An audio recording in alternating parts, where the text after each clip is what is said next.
네, 오늘 여러분이 특창을 들으시면서 오늘 말씀의 내용이 무엇인지를 아마 진짜 하셨으리라고 생각을 합니다. 오늘 우리가 함께 나눌 말씀은 마태복음 6장 13절의 말씀입니다. 우리가 주기도문을 한 구절 한 구절 살피면서 주님께서 왜 이렇게 기도하라고 하셨는지, 그것이 우리에게 어떻게 은혜가 되고 능력이 되는지 그것을 이해하고 깨닫고 또 그래서 그렇게 기도하는 자가 되기를 바라시는 주님의 가르치신 기도를 우리가 살펴보고 있습니다. 오늘은 기도와 기도의 사람들 17번째 시간입니다. 시험에 들게 마시고 악에서 구하소서라고 하는 제목입니다.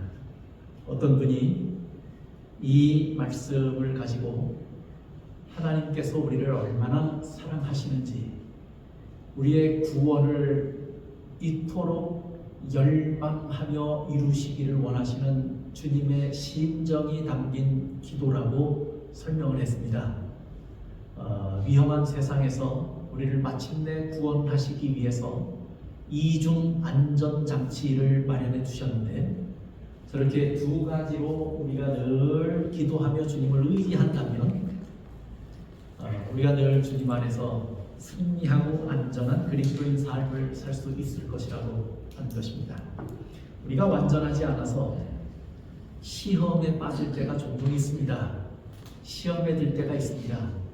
그래서 우리에게 뭐라고 말씀하시냐면 뭐하지 않게 기도하라는 거예요. 시험에 들지 않게 하옵소서라고 기도하는 것입니다. 근데 여러분이 그렇게 기도하실 거예요. 근데 그렇게 기도하고 나가서 살다 보면 늘 그렇게 안전하시던가요? 그렇게 기도했는데도 그때 시험에 들어서 우리가 참 깊은 고뇌에 빠지고 고통을 경험할 때가 종종 있습니다. 그래서 주님께서 또 뭐라고 가르치셨냐면 시험에 들지 않게 하옵소서라고 기도하며 살았어도 시험에 들었거든 이번엔 어떻게 기도하라고요? 악에서 구하소서라고 기도하라고요.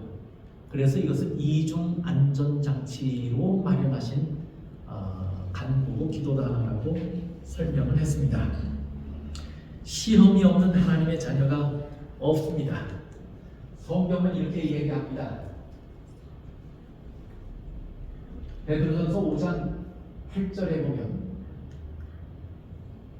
근신하라 깨어라 너희 대적 마귀가 우는 사자같이 두루다니며 삼킬 자를 찾나니. 그런데 마귀가 뭐 한다고 했냐면 두루다니면서 우는 사자같이 두루다니면서 삼킬 자를 찾는다 하고 말씀을 했는데요. 계시록 12장 12절에 보면 하늘은 즐거워하고 땅과 바다는 화가 있다 이렇게 말씀해요. 왜 그렇게 말씀하셨냐면 마귀가 자기 때가 얼마 남지 않은 것을 알고 크게 분내서 너희에게 내려갔으리라 하고 말합니다. 마귀가 자기 때가 얼마 남지 않은 것을 알고 크게 화를 내서 누구에게 갔어요? 너희에게 내려간다라고 하는 것은 누구에게 왔다는 얘기예요? 우리에게 왔다는 얘기예요. 자기 때가 얼마 남지 않아서 마지막 반항하는 심정으로 우리에게 왔다는 것입니다. 그래서 베드로는 뭐라고 이야기하냐면 그 마귀가 우는 사자같이 우리에게 와서 누굴 찾아요? 두루다니면서 삼킬 자를 찾아요. 주님께서 우리를 믿음으로 의롭다 하셨고 그렇게 하셨을 때 우리가 구원을 얻었어요.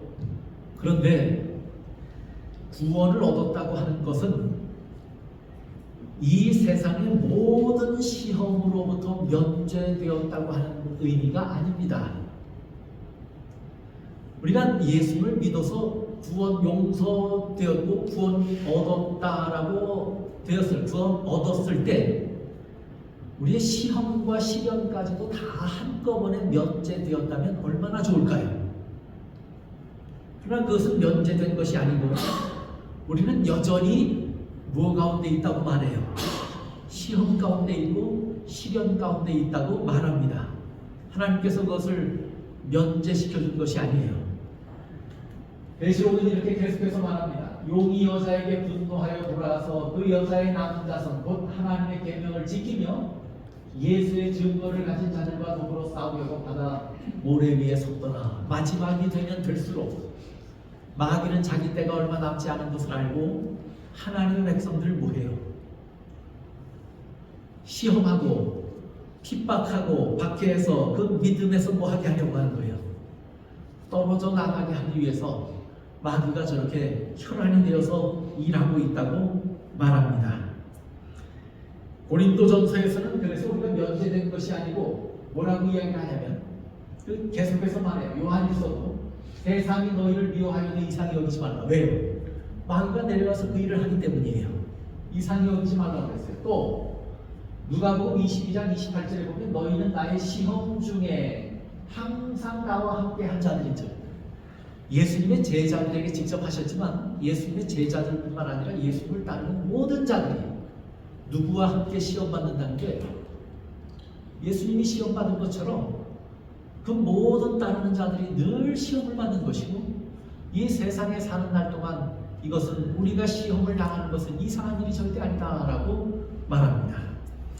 여러분 우리가 구원 얻었을 때 이것도 함께 면제되었다면 얼마나 좋을까요? 그러나 주님께서는 그렇게 하시겠다고 말씀하시지 않고 뭐라고 말씀하셨냐면 시험 당할 때 시험을 피하게 하려고 하지 않으시고 시험을 면제시켜 주시지 않으시고 시험을 당할 즈음에 어떤 길을 여시겠다고요? 피할 길을 내사 너희로 능히 감당하게 하시겠다고 말씀해요. 우리가 구원 얻었지만 여전히 시험 당하는 데는 이유가 있습니다. 그 이유는 마귀가 우리를 하나님을 믿는 믿음의 길에서 떨어뜨리기 위해서 끊임없이 시험하기 때문입니다. 어떤 분이 돛을 단 조그마한 배를 타고 우리 한국분인데 세계 바다를 통해서 세계 일주를 하셨어요. 돛 하나 단 배에 몸을 싣고 세계 일주를 했습니다. 이분이 음식도 준비하고 또 때로는 낚시도 해서 생선을 잡아먹고 그렇게 하는데 세계 일주를 하는데 바다를 누비면서 세계를 한 바퀴, 지구를 한 바퀴 돈다는 것은 결코 쉬운 일이 아니에요. 그 이분이 늘 뭘 살피냐면 날씨를 살펴요. 오늘은 어디 가서 닻을 깊게 아주 든든하게 내리고 쉬어야 할지 아니면 항해를 할 수 있을지 그걸 늘 살핍니다. 그런데 이분이 세계 일주를 다 하고 나서 한 이야기가 있어요. 뭐라고 이야기를 했냐면 배는 항구에 다다르기 전까지는 항상 풍랑 가운데 있더라. 이 얘기. 조금 잠잠한 날은 이제 이렇게 참 편안하게 갈 수 있겠구나 했는데 갑자기 어떻게 돼요? 또 갑자기 바람이 불기 시작하고 파도가 일기 시작하는 거예요. 어떨 때는 잠잘 때는 잠에 들 때는 바다가 잔잔했는데 파도가 일어서 자다가 깨서 그 파도와 사투를 벌입니다. 그런 것을 수백 일을 경험하고 나서 한국에 돌아와서 뭐라고 이야기를 했냐면 배가 바다 위에 떠 있는 동안은 늘 뭐 위에 있더라는 거예요. 풍랑 위에 있더라. 우리가 안식의 항구에 다다르기 전까지는 우리도 늘 인생의 바다가 풍랑 가운데 있다고 하는 사실을 기억해야 합니다. 우리가 사는 이 세상은 아직 하나님의 나라가 아닙니다. 우리는 안식의 대륙에 다다른 것이 아닙니다. 그래서 우리가 뭐 안에 있다고 하는 거예요? 시험 가운데 있다고 하는 것입니다. 하나님의 백성이라도 시험 가운데 있습니다. 하나님은 우리가 예수님을 믿었을 때 그 시험, 모든 시험을 제외시키고 면제시켜 준 것이 아니에요. 이 세상에 있는 동안은 마치 배가 바다에 있는 동안 풍랑 가운데 있는 것처럼 우리는 안식의 항구에 다다르기 전까지는 늘 풍랑 가운데 있는 것이에요. 우리보다 믿음이 훨씬 좋은 베드로도 시험 들었어요, 안 들었어요? 시험에 빠졌어요. 그런데 베드로가 예수님께서 돌아가시기 전까지는, 그때까지만 해도 예수님을 지근거리에서 가장 가까이 따르면서 오랜 시간 동안 예수님 말씀을 들었어요. 어떻게 구원 얻는 것인가 하는 기별을 들었어요. 깨달았어요. 그리고 그 바로 직전까지라도 예수님과 함께 뭐 하기를 원했던 사람이에요. 결심했던 사람이에요. 죽기를 각오했던 사람이에요. 그런데 그날 밤에 베드로는 시험에 들고 맙니다. 베드로의 믿음이 형편없어서 그런 것이 아니에요. 우리는 감히 베드로의 믿음을 평할 자격이 우리에게는 없어요. 베드로는 그 시험에 들었던 베드로조차도 그 상태가 우리보다 훨씬 나은 상태에 있을 것입니다. 근데 그런 베드로도 뭐에 들어요? 시험에 드는 거예요. 심지어 누구도 시험에 들었어요. 시험하는 자는 누구도 찾아왔어요. 예수님도 찾아왔어요. 시험하는 자는 그가 예수님이든 믿음이 좋은 자든 이제 믿음을 갓 시작한 자든 누구를 가리지 아니하고 누구에게든지 뭐 하는 거예요? 찾아와서 시험한다고 하는 것입니다. 우리가 하늘에 가기 전까지는 아무리 믿음을 가지고 살아도 우리에게 뭐가 있다는 얘기예요? 시험이 있다는 것입니다. 이것은 성경의 사실들을 통해서 우리에게 분명하게 증거합니다. 시험이 없는 하나님의 자녀는 없습니다. 그래서 시험에 들지 않게 하옵소서라고 뭐 하라는 거예요? 기도하라는 거예요. 이 기도하지 않아도 안전한 사람은 이 세상에 한 사람도 없다는 것입니다. 그 다음에 둘째로 이 기도를 통해서 우리가 배우는 교훈이 있어요. 과연 이 시험이 무엇인가 하는 것입니다. 여러분 야고보서에 보면요, 재미있는 두 구절이 있어요. 야고보서 1장 13절에 보면 사람이 시험을 받을 때 내가 하나님께 시험을 받는다 하지 말지니 하나님은 악에게 시험을 받지도 아니하시고 친히 아무도 뭐하지 않는다고, 시험하지 않는다고 했어요. 하나님은 사람을 시험하신다고 그랬어요? 안 하신다고 그랬어요? 안 하신다고 그랬죠. 그런데 더 거슬러 올라가서 야고보 1장 2절에 보면 내 형제들아 너희가 여러 가지 시험을 당하거든 온전히 뭐하게 여기라고 해요? 기쁘게 여기라고요. 이게 먼저 읽은 성경절, 하나님이 시험하신다면 뭐 기쁘게 여길 수 있겠죠. 그렇죠? 그러면 하나님이 시험하지 않는데 그러면 누가 시험한다는 얘기예요? 마귀가 시험한다는 얘기예요. 근데 마귀가 시험하는 것도 뭐하게 여기라는 말이 돼요? 근데 저게 가능해요?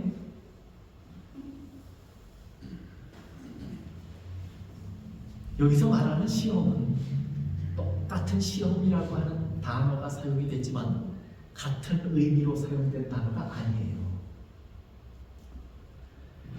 성경은 시험에 대해서 우리가 한글 성경에 여기도 시험 저기도 시험이라고 다 그렇게 기록되어서 같은 말인 것처럼 착각할 수 있습니다. 그러나 성경이 말하는 시험은 여러 가지 종류가 있어요. 참 여러 가지로 성경은 시험에 대해서 설명을 해요. 먼저는 그 시험이 누구로부터 오는 것인가를 성경은 구분합니까? 안 합니까? 구분해서 설명합니다. 마태복음 4장 3절에 보면 여기 보면 예수님께 나온 사탄에 대해서 누구라고 설명을 했어요? 시험하는 자. 어떤 성경은 저 시험을 유혹이라고 번역을 했습니다. 그래서 유혹하는 자라고 번역을 하는 것도 있습니다. 사실은 시험이라고 번역할 수도 있고 유혹이라고 번역할 수도 있습니다. 근데 사탄 마귀를 성경은 뭐라고 이야기를 했냐면 그는 시험하는 자다라고 말했어요. 에베소 6장 11절 보세요. 마귀의 관계를 능히 대적하기 위하여 하나님의 전신갑주를 입으라 하고 사도 바울은 권면합니다. 관계가 뭐예요? 관계. 어떤 성경은, 여러분이 가진 어떤 성경은 괴계라고 기록이 됐을 겁니다. 마귀의 괴계를, 그렇죠? 또 어떤 성경은 또 마귀의 관계를 이렇게 설명했어요. 그 마귀의 괴계나 관계라고 하는 말이 무슨 말이에요? 간사한 유혹이란 말이에요. 간사한 유혹. 그럼 마귀는 시험하는 자인데 뭐 하는 것으로 시험한다고요? 마귀는 어떻게 시험한다고 말해요? 간사하게 유혹하는 것으로 우리를 뭐 한다고요? 시험한다고요. 그러면 마귀는 왜 저렇게 간사하게 날마다 우리를 찾아와서 우리를 시험할까요? 유혹할까요? 여러분, 눈을 뜨는 순간부터 우리가 눈에 보이는 것 때문에 늘 유혹을 받아요. 그렇죠? 우리의 생각이 무의식 중에 들어가는 잠을 자는 시간 외에는 우리의 마음속에 늘 뭐가 찾아오냐면 시험이 찾아와요. 한순간도 우리가 이 유혹과 시험으로부터 안전한 순간이 없습니다. 그건 마귀가 하는 것인데 왜 그렇게 할까요? 마귀가 왜 간사하게 우리를 늘 유혹하고 시험하고 시련하고 그렇게 할까요? 마귀가 유혹하는 이유는 우리를 뭐하게 하는 거예요? 결국에 죄짓게 하는 거예요. 그래서 우리를 죄짓게 함으로 우리 안에 새겨진 하나님의 형상을 뭐하는 거예요? 훼손시키는 거예요. 그게 마귀가 우리를 찾아와서 유혹하는 목적이에요. 또 하나는 뭐냐면 우리를 죄짓게 해서 하나님의 율법이라고 하는 것은 아무도 순종할 수 있을 만한 법이, 순종할 수 있는 법이 아니다라고 하는 사실을 뭐하기 위해서, 주장하기 위해서 우리를 죄짓게 해요. 봐라, 이 사람도 죄짓고 저 사람도 죄짓고 하나님의 율법을 제대로 지키는 자가 누가 있느냐? 모두가 다 이것만 하면 넘어와서 죄짓는데, 그럼 하나님의 율법은 지킬 수 있는 것이 아니다. 이것은 하나님의 사랑이 아니고 인류를 구속하는 수단일 뿐이다라고 사단은 끊임없이 주장하는 것이에요. 그렇게 하기 위해서, 자기를 주장하기 위해서 인류를 뭐하게 하냐면 죄짓게 하는 거예요. 마귀가 우리하고 무슨 절천지 원수를 졌습니까?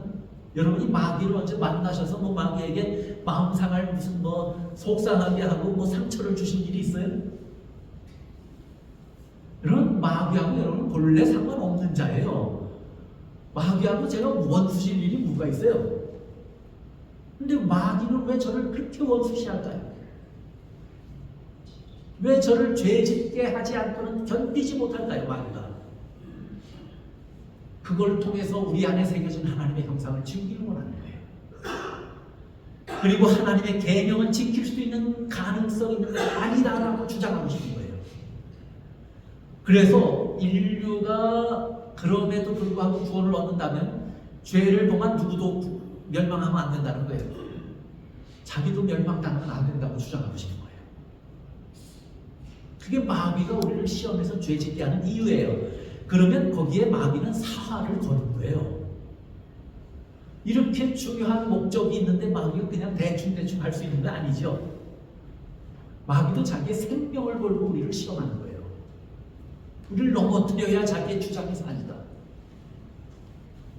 그 다음에 마귀가 우리를 유혹하는 두 번째 이유는 우리의 품성에 있는 악을 사람들과 천사들 앞에 드러내서 우리가 누구 것이라고 하는 거예요. 내 것이다.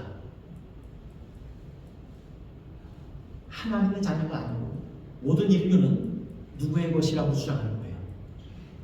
내 것이라고 주장하기 위해서. 이것은 제가 어디에 있는 말씀을 가지고 말씀드리냐면 산상보훈에 있는 말씀이에요. 산상보훈 116쪽에 이렇게 설명을 했어요.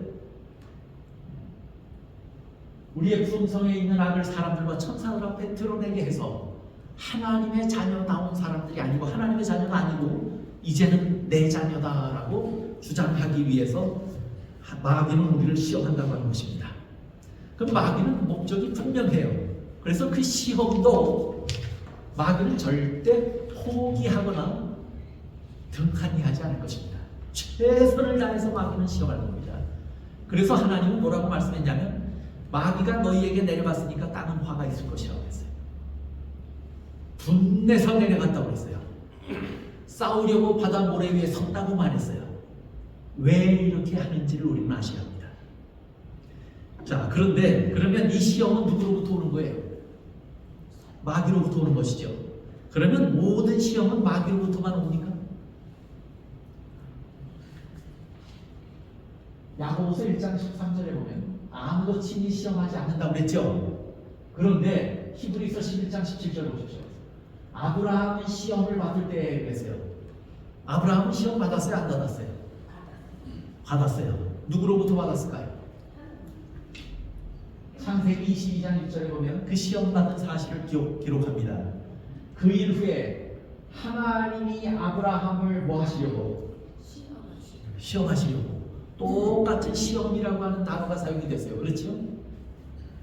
근데 하나님은 아무도 시험하지 않는다고 말씀했는데 하나님은 아브라함을 찾아가셔서 뭐 하려고 찾아가셨다고 기록했냐면 시험하시려고 찾아갔다고 말씀해요.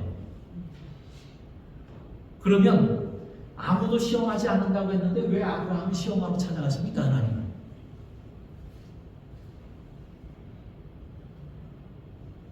야고보서 1장에 하나님은 아무도 시험하지 않는다는 말씀은 마귀가 하는 목적으로는 하나님은 절대로 아무도 시험하지 않는다는 말이에요.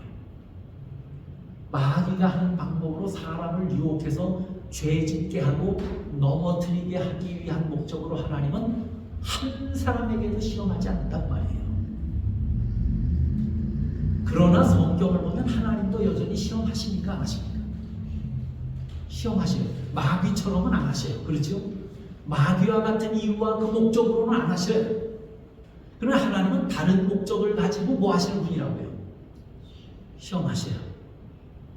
그러면 하나님은 어떤 목적으로 시험하실까?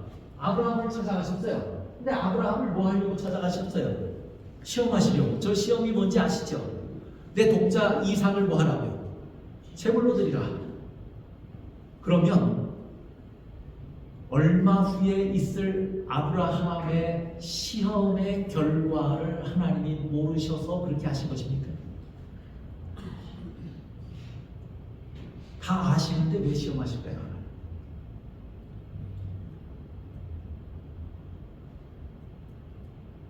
아브라함이 어떻게 될까가 궁금하셔서 하나님이 시험하셨다면 이해가 될 수 있어요. 그건 아니에요. 하나님은 다 아셔요. 그런데도 시험하셨어요. 그러면 하나님 편에서의 필요 때문입니까? 사람 편에서의 필요 때문입니까? 하나님 편에서는 아무 필요가 없어요. 그렇죠? 이미 아는데. 그러면 누구 때문에 시험하셨다는 얘기예요? 아브라함 때문에 시험하셨다는 얘기예요. 마귀는 우리를 죄짓게 해서 하나님으로부터 떨어지게 하고 내 백성이라고 주장하기 위해서 시험하지만 하나님은 그가 정말로 내 백성 되게 하기 위해서 시험하신다는 거예요. 하나님의 궁금증을 해소하기 위한 것이 결코 아니에요. 아브라함을 위해서 하나님은 아브라함에게 가서 시험하신 거예요. 하나님은 왜 시험하시는가? 하나님의 자녀, 마귀의 시험의 목적과 하나님의 시험의 목적이 이렇게 다른 거예요. 하나님의 자녀들이라고 하는 사람들을 뭐 하시는 거예요?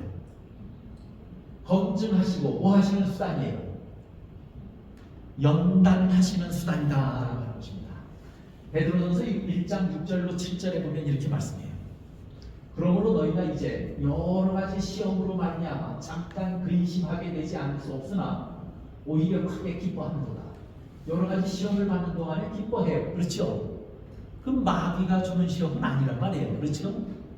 기뻐해야 할 시험이에요. 너희 믿음의 확실함은 불로 연단하여도 없어질 것보다 더 귀하여 예수 그리스도께서 나타나실 때 칭찬과 영광과 존귀를 얻게 할 것입니다. 그랬어요. 하나님께서 하시는 시험, 하나님께서 허락하시는 시험의 목적은 그들을 뭐 하시는 거예요? 여러분, 가장 큰 슬픔과 아픔을 겪은 자들이 가장 강한 사람이 됩니다. 역경과 시련을 통해서 사람은 인내도 배우고 겸손도 배웁니다. 여러분이 이런 것 전혀 아무것도 없이 지금껏 사셨다면 지금처럼 겸손하지 않으실 거예요. 어느 것 하나 부러울 것도 아쉬울 것도 없이 자랑할 것만 가득 쌓아둔 채 살아오셨다면 지금의 여러분의 모습은 찾아볼 수 없습니다. 역경과 시련을 통해서 그리스도인다운 성품이 개발되는 것입니다. 야고보서 1장에도 이렇게 말해요. 내 형제들아, 너희가 여러 가지 시험을 향하면 온전히 기쁘게 여기라. 베드로도 그렇게 말하더니, 기쁘게 여기라고 말하더니, 사도 바울도 야고보도 이렇게 설명을 했어요. 여러 가지 시험을 당하면 기쁘게 여기라. 이는 너희 믿음의 시련이 시험이에요. 인내를 만들어내는 줄 너희가 아니라 인내를 온전히 이루라. 이는 너희로 온전하고 구비하여 조금도 부족함이 없게 하려 함이라. 하나님께서 때로 우리를 시험하시고 우리에게 다가오는 시련을 허락하시는 이유는 마귀처럼 유혹해서 미혹당하여 떨어지게 하려고 하는 것이 아니고 우리를 뭐하게 하시기 위한 거예요. 단련하시기 위해서 허락하시는 것이에요. 우리가 인내를 배우고 겸손을 배우고 믿음을 배우게 하기 위해서 하나님께서는 시련을 허락하신다고 하는 거예요. 그런 과정을 통해서 아브라함도 어떻게 된 거예요? 그 믿음이 살아난 거예요. 그 다음에 하나님께서 허락하시는 시련을 허락하시는 두 번째 이유가 있어요. Signs of Times 1912년 3월 12일자에 와이트께서 기고하신 글 중에 이런 말이 있어요. 그들이 도움을 청하기 위하여 하나님을 향하게 하시려는 뭐라고 해요? 수단이다. 시험을 당하고 시련이 있으면 누굴 찾게 돼요? 여러분이 이스라엘 백성들의 역사를 보면 이스라엘 백성들의 역사가 이스라엘 백성이 너무도 참 어떨 때는 뻔뻔해 보이죠. 그들이 순경에 처할 때는 뭐 하는가요? 늘 하나님을 배반해요. 믿음을 따라 살든가요? 자기의 욕심을 따라 살든가요? 하나님의 율법을 귀히 여기고 살든가요? 도덕적으로 타락하든가요? 그러다가 그들이 이방 나라의 포로가 되고 자유를 빼앗기고 억압을 당하고 어려움을 당하고 역경을 당하니까 어떻게 되는가요? 그들이 그런 일을 당할 때가 되니까 그제서야 이스라엘 백성들은 늘 하나님 앞에 나와서 무릎 꿇고 기도한 거예요. 우리를 용서하시고 다시 우리를 회복시켜 달라고요. 만약에 그런 경험이 없었다면 이스라엘 백성들은 영원히 잃어버리고 말 백성이 되고 마는 것이에요. 그대로 내버려 두셨다면 그 백성이 하나님 따랐겠어요?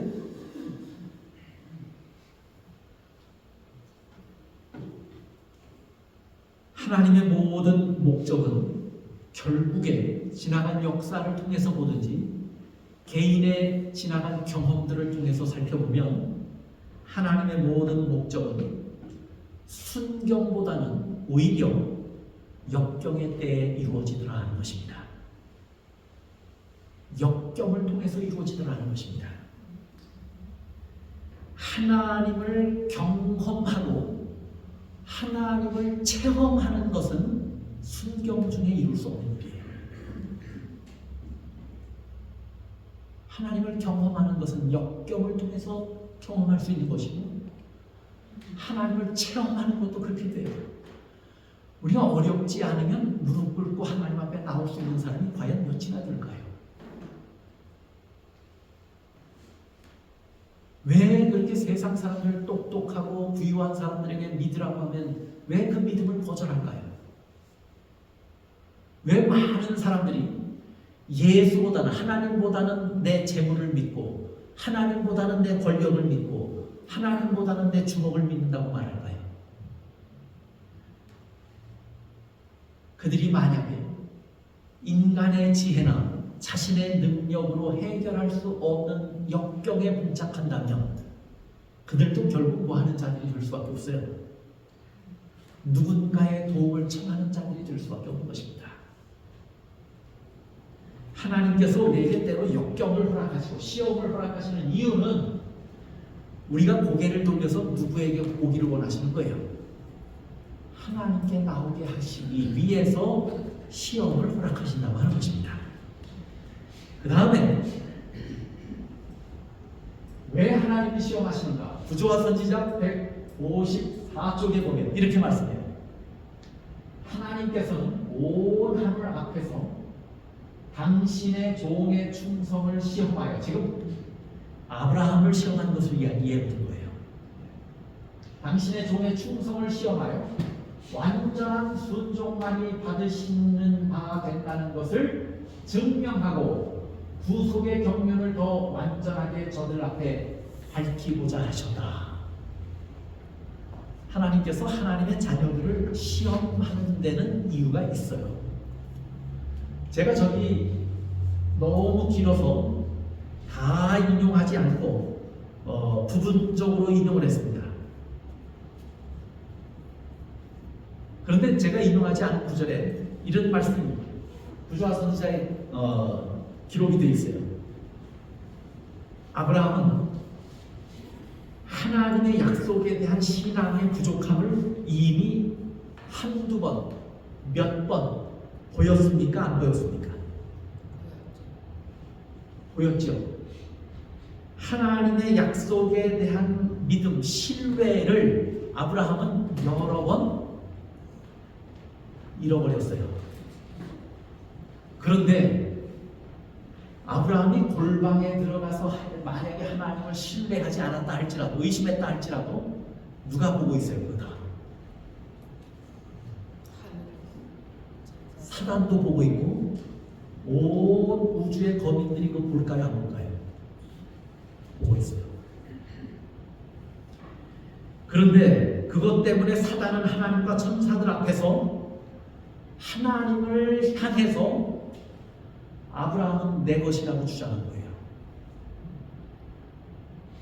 왜요? 하나님을 신뢰하지 않았습니까? 의심했습니까? 또 이방 나라의 왕 앞에 가서 거짓말했습니까? 하나님을 의지하지도 못하고. 그 마귀는 이것이 기회다 해서 온 우주 거민들과 천사들 앞에서, 하나님 앞에서 아브라함은 죄졌다고 송사한 거예요. 그리고 내 백성이라고 이야기한 거예요. 그래서 하나님, 그렇게 비난함으로 하나님의 축복을 받을 자격이 없다고 주장한 겁니다. 그래서 하나님은 온 우주의 거민들 앞에서 누구의 믿음을 증명해 보이신 거예요? 아브라함의 믿음을 증명해 보이신 거예요. 아브라함이 어떻게 하나님을 신뢰했는지, 그래서 하나님의 은혜와 축복을 받을 하나님의 자녀인지를 마귀와 온 우주의 거민들 앞에 하나님은 증명하셔야겠어요. 그리고 그렇게 증명하는 것이 누구를 위한 길이에요? 하나님을 위한 길이면서 동시에 아브라함을 위한 길이에요. 예수님께서 실패한 베드로를 부활하신 후에 다른 제자들 앞에서 네가 나를 사랑하느냐라고 3번 질문하시면서 베드로의 입술과 그의 믿음과 그의 간증을 통해서 하나님 예수님을 사랑한다고 고백하게 하시고 결국에 그를 다시 뭐 하셔요? 회복시키셔요. 하나님이 사람에게 질문하시거나 하나님이 사람을 시험하시는 이유는 그를 회복시키시기 위한 것입니다.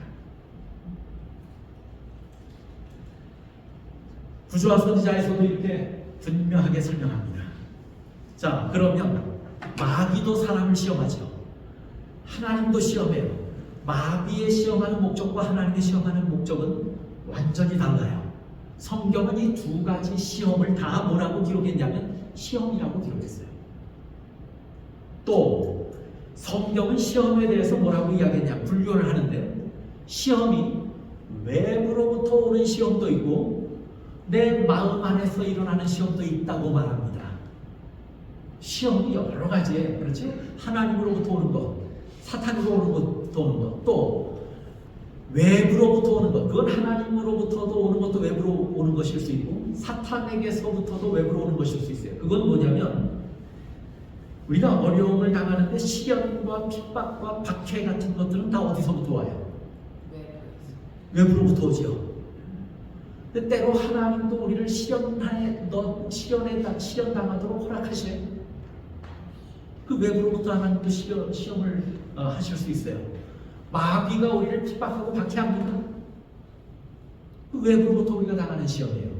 그런데 내부로부터 오는 시험도 있어요.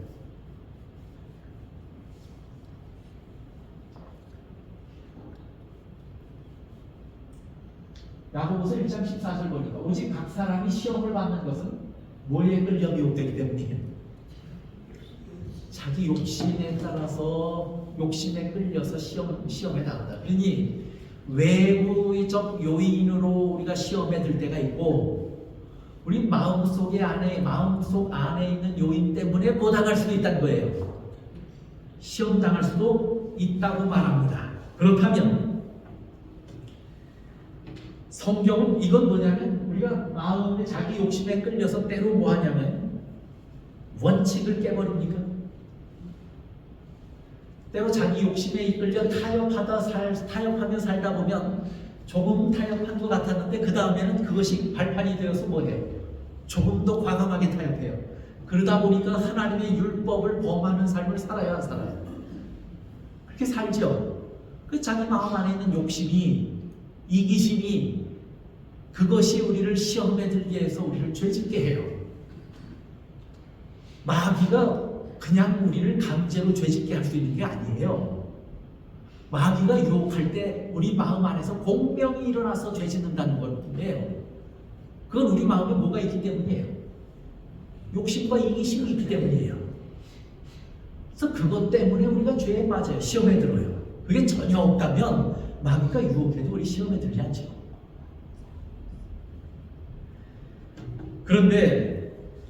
그렇다면 우리를 시험에 들게 마옵시고라고 기도할 때의 시험은 뭘까요? 우리가 이렇게 기도하라고 그랬어요. 시험에 들게 마옵시고. 그러면 그렇게 할 때의 시험은 뭘 말하는 걸까요?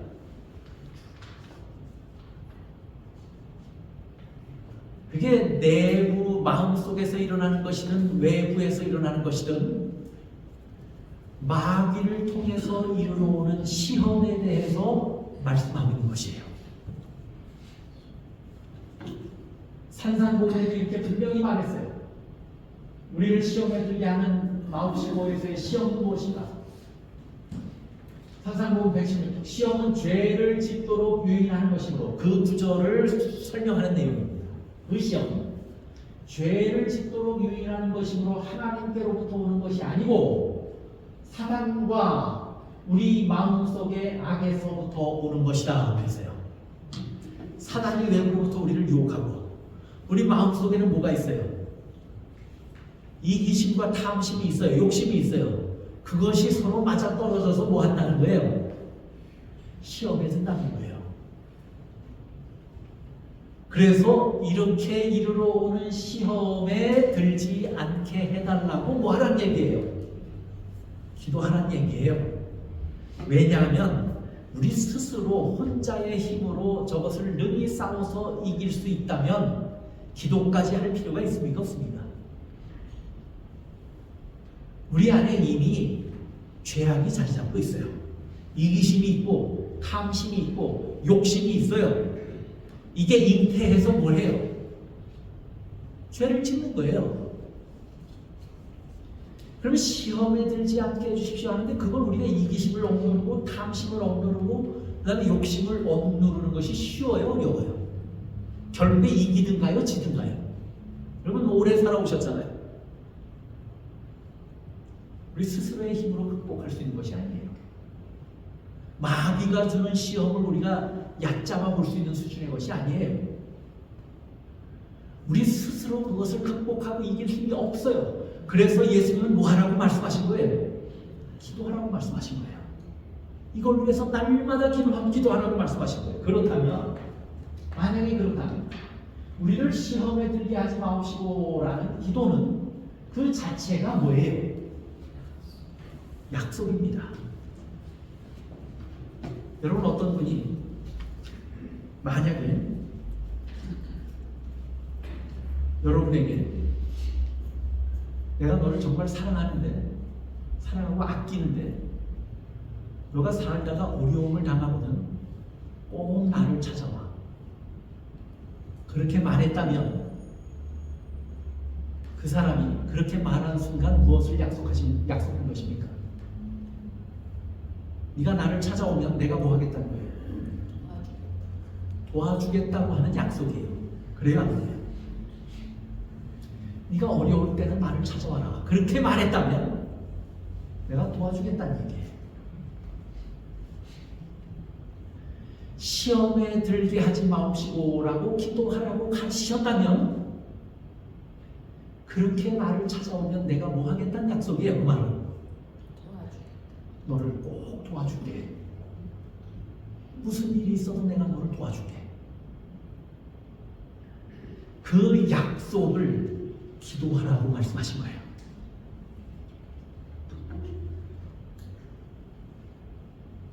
요한복음 17장 15절을 보십시오.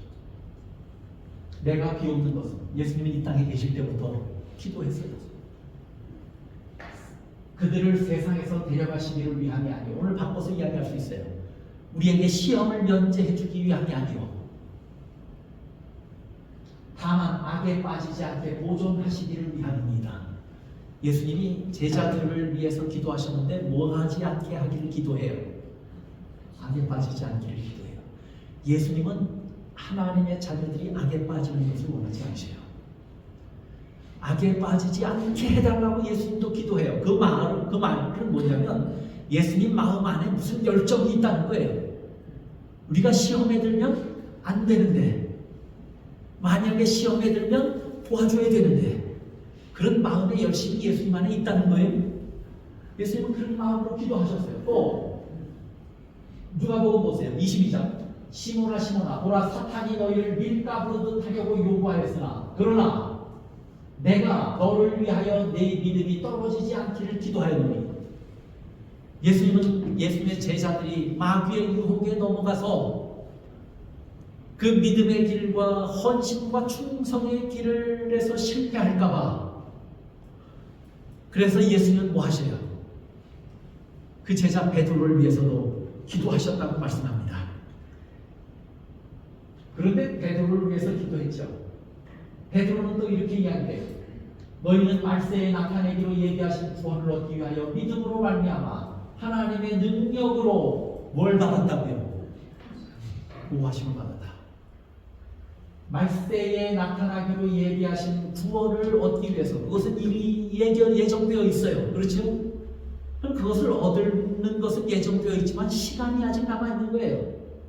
그러면 그것을 기다리는 시간 동안에는 뭐가 있는 거예요? 시험이 있고 시련이 있어요. 그때 믿음으로 말미암아 하나님의 능력으로 보호하심을 베드로는 뭐라고 말하냐면 받았느니라 라고 말해요. 이것이 얼마나 확실하면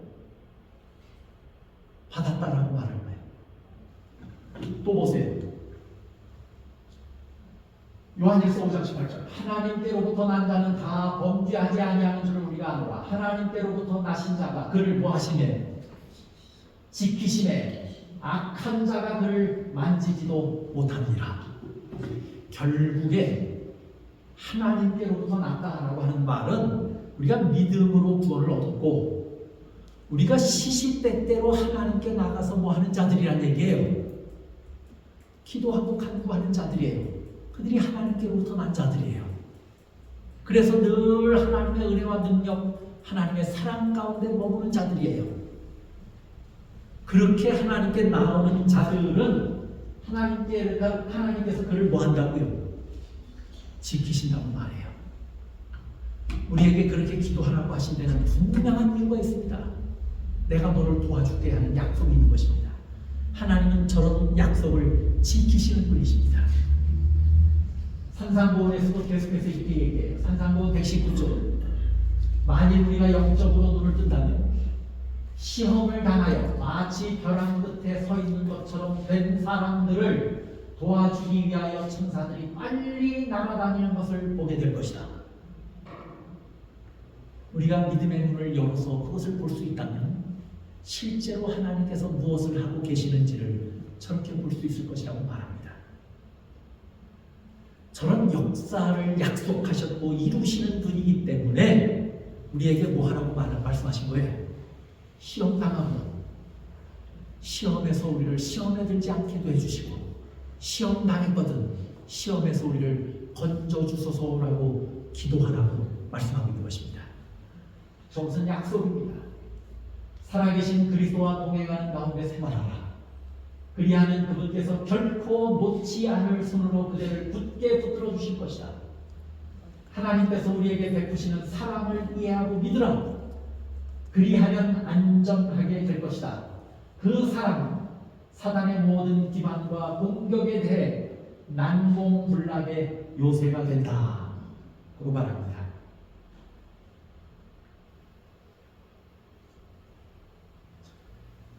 산상보훈 118쪽입니다.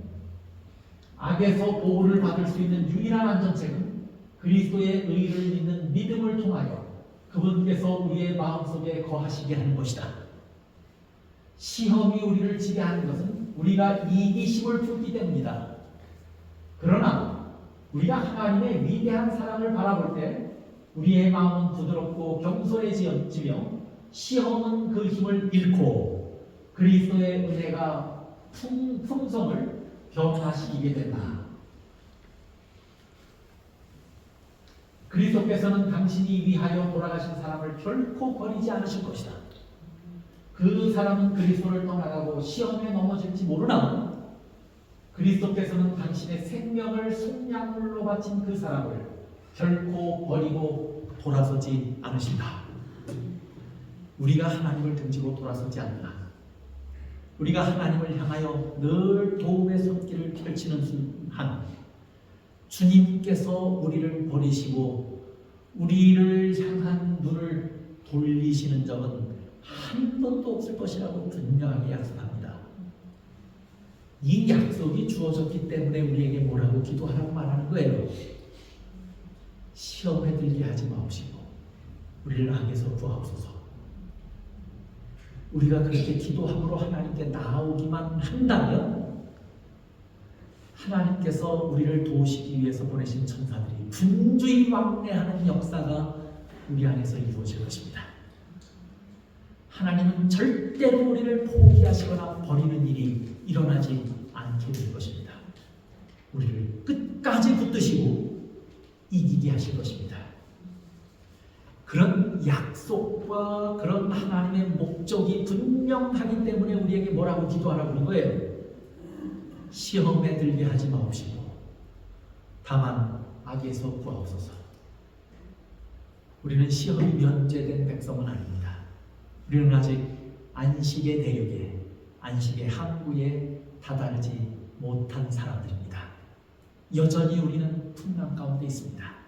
그러나 하나님께서 우리를 보호하시고 끝까지 지키시겠다고 하는 보증을 주셨습니다. 그런 역사와 은혜가 우리 안에서 일어나기를 원하셔서 우리에게 이렇게 기도하라고 가르치신 것입니다. 여러분, 이 약속을 굳게 붙드시고 날마다 이렇게 기도하며 살게 되시기를 바랍니다. 제가 말씀을 마치면서 꼭 기억해야 할 세 가지가 있습니다. 첫째는 뭐냐면 오늘 우리는 얼마나 위험하고 어려운 상황에 처한 존재들인지를 살면서 무심하게 지나치지 않게 되시기를 바랍니다. 그런 존재라고 하는 것을 늘 인식하고 살게 되시기를 바랍니다. 우리는 절대로 안전한 존재들이 아닙니다. 둘째, 그러면서도 안전하지도 않으면서 무기력한 존재들인 것을 꼭 기억하시기를 바랍니다. 우리 스스로 시험을 대항하여 이길 힘도 우리에게 없고 악에 빠진 우리가 스스로 헤어나올 길이 없는 자들입니다. 무기력한 존재들임을 기억하셔야 합니다. 세 번째, 그러므로 날마다 하나님의 사랑과 능력을 붙들고 기도하는 자녀들이 되시기를 바랍니다. 그렇게 하신다면 하나님께서 끝까지 우리를 지키시고 도우시고 마침내 우리를 구원하실 것입니다. 말씀을 마치겠습니다.